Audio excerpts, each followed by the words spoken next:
السلام علیکم ورحمۃ اللہ وبرکاتہ۔ محترم سامعین و ناظرین، آج کا واقعہ ایک ایسی شخصیت کے بارے میں ہے جو کہہ رہے تھے کہ اگر میری 100 جانیں ہوتی تو بھی اللہ کے راستے میں قربان کر دیتا۔ ایک صحابی کا واقعہ ہے کہ چند صحابہ کو ایک علاقے میں جانا پڑا تو وہاں کے بادشاہ نے ان کو گرفتار کرنے کا حکم دیا۔ اس کے فوجیوں نے پکڑ کے بادشاہ کے سامنے پیش کیا۔ بادشاہ عیسائی تھا۔ اس نے کہا کہ تم عیسائی بن جاؤ۔ انہوں نے کہا ہم عیسائی نہیں بنتے، ہم تو مسلمان ہیں، ایک اللہ کو ماننے والے ہیں، ہم اسی ایک اللہ کا سبق ساری دنیا کو سکھانے کے لیے نکلیں۔ اس نے کہا یا تو تمہیں میری بات ماننی ہوگی یا نہیں تو میں تمہارے ساتھ سخت سلوک کروں۔ انہوں نے کہا آپ کی مرضی، جو چاہے آپ کریں، لیکن ہم تو اپنے دین سے اور اپنے اللہ سے پھرنے والے نہیں۔ قرآن کریم میں ایک جگہ اللہ تعالیٰ کا ارشاد ہے، یا ایھا الذین آمنوا من یرتد منکم عن دینہ فسوف یأتی اللہ بقوم یحبهم ویحبونہ۔ اے مسلمانوں، تم میں سے کوئی اگر دین سے پھر جائے تو اللہ دوسری قوم کو پیدا کر دے گا جو اللہ سے محبت رکھے گی، اللہ ان سے محبت رکھے گا۔ معلوم ہوا کہ اللہ تعالیٰ کو ایسی قوم پسند ہے، ایسے مسلمان پسند ہے جو اللہ کی محبت میں چور ہوں، سرشار ہوں۔ اس لیے اس کا ذکر کیا کہ تم پھر نہ چاہو تو پھر جاؤ، تم پھرنا چاہو تو پھر جاؤ، ہمیں کوئی پرواہ نہیں۔ ہمیں دوسری قوم کو پیدا کریں گے جو ہم سے محبت کرنے والی ہوگی، اور پھر اس کے نتیجے میں ہم بھی اس سے محبت کریں گے۔ تو وہ صحابہ کرام کہنے لگے کہ تو جو چاہے کر، ہم تو پھرنے والے نہیں۔ تو اس نے اپنے خادموں کو حکم دیا کہ ایک کڑاہی میں تیل ڈالو اور نیچے سے آگ جلاؤ۔ چنانچہ بہت بڑی کڑاہی میں تیل ڈالا گیا اور نیچے سے آگ جلائی گئی اور خوب زبردست طریقے پر اس تیل کو پکائے۔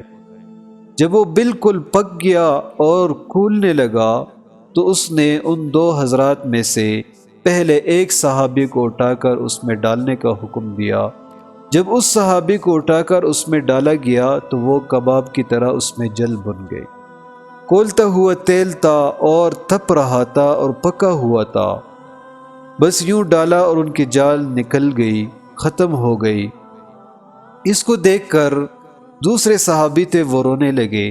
بادشاہ نے یہ سمجھا شاید ان کا دل کچھ نرم ہوگا، اب یہ میری بات مان لیں گے، لہٰذا ان سے کہا کہ تو دیکھ تمہارا بھی یہی حشر ہوگا اگر تم نے میری بات نہیں مانی، اس لیے میری بات مان لو اور رونے کے بجائے میری بات مان کر اپنی جان بچا لو۔ وہ صحابی کہنے لگے کہ تجھے دھوکہ ہو رہا ہے، میں اس لیے نہیں رو رہا ہوں کہ میں ان کی جان کو یوں نکلتے ہوئے دیکھ رہا ہوں، یہاں مجھے کوئی خوف اور کوئی دہشت اور کوئی وحشت نہیں ہو رہی ہے، بلکہ میں تو اس لیے رو رہا ہوں کہ میں نے دیکھا کہ جو ہی اس صحابی کو اس تیل میں ڈالا گیا، ذرا سی دیر میں ان کی جان نکل گئی۔ تو میں سوچ رہا ہوں کہ مجھے بھی تو اس میں ڈالے گا تو میری بھی اس طرح جان نکل جائے گی، پھر میرے پاس اللہ کی محبت میں قربانی دینے کے لیے کوئی دوسری جان نہیں ہوگی، اس لیے میں رو رہا ہوں کہ ایک ہی جان ہے۔ اور کہنے لگے اگر میرے پاس 100 جانیں ہوں تو میں یہ خواہش کروں گا کہ بار بار میری جان کو اس میں ڈالا جائے اور میں 100 مرتبہ اللہ کی محبت میں قربان ہو جاؤں۔ اللہ اکبر! کیا محبت تھی اللہ سے، کیا عشق تھا صحابہ کا! کیا دنیا کا کوئی عاشق محبت کی ایسی مثال اور نظیر پیش کر سکتا ہے؟ حدیث میں بھی آتا ہے کہ رسول اللہ صلی اللہ علیہ وسلم نے فرمایا، اس ذات کی قسم جس کے قبضے میں میری جان ہے، میں یہ چاہتا ہوں کہ اللہ کے راستے میں مجھے قتل کیا جائے پھر زندہ کیا جاؤں، پھر قتل کیا جاؤں، پھر زندہ کیا جاؤ، پھر قتل کر دیا جاؤ، پھر زندہ کیا جاؤ۔ یہ اللہ کے راستے میں مرنا، اللہ کی محبت میں مرنا ہے۔